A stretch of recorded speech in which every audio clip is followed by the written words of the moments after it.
ఈ సింహరాశి వారికి ఈ వారంలో 3 గ్రహాలు అనుకూలంగా ఉన్నాయి. అయినప్పటికీ మంచి ఫలితాలను, లాభాలను మీరు అందుకుంటారు. లాభంలో గురువు సంచరిస్తున్నాడు. మీ ఆలోచనలు చాలా వరకు కార్యరూపం దాలుస్తుంది. సంతానం విషయంలో శుభపరిణామాలు చోటు చేసుకుంటుంది. ఒక సంతోషకర వార్త మీకు ఎంతగానో ఆనందాన్ని కలుగజేస్తుంది. లాభములో రవి సంచారం వల్ల వృత్తి, ఉద్యోగ, వ్యాపారాల్లో తండ్రి నుంచి మంచి సహకారాన్ని అందుకుంటారు. ప్రభుత్వం నుంచి కొంత ఆదాయాన్ని అందుకుంటారు. అధికారుల అండదండలతో అభివృద్ధిని, ఆదాయాన్ని, పదోన్నతులను అందుకుంటారు.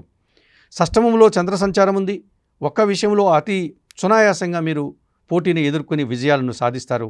మనసుకు ఎంతగానో సంతోషం కలిగే విధంగా కాలం గడుపుతారు. అష్టమంలో శని సంచారం ఉంది. ఒక్క విషయంలో వెనకడుగు వేస్తారు. జీవిత భాగస్వామితో కానీ, జనాలతో కానీ మనస్పర్ధలకు అవకాశం ఉంది.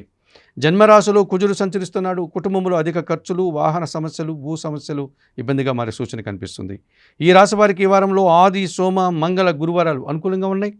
దానాలు ఇచ్చేటువంటి క్రమంలో ఎర్ర కందిపప్పు మంగళవారం రోజు పేదవారికి దానం చేయండి. స్తోత్ర పారాయణం విషయంలో సుబ్రహ్మణ్య కరావలంబ స్తోత్రాన్ని నిత్యం చదువుకోండి. ఆలయ సందర్శన కార్యక్రమంలో భాగంగా సింహరాశి వారు సుబ్రహ్మణ్య స్వామిని దర్శించి నమస్కరించుకోవడం వల్ల సంతోషంగా, ప్రశాంతంగా ఉండగలుగుతారు.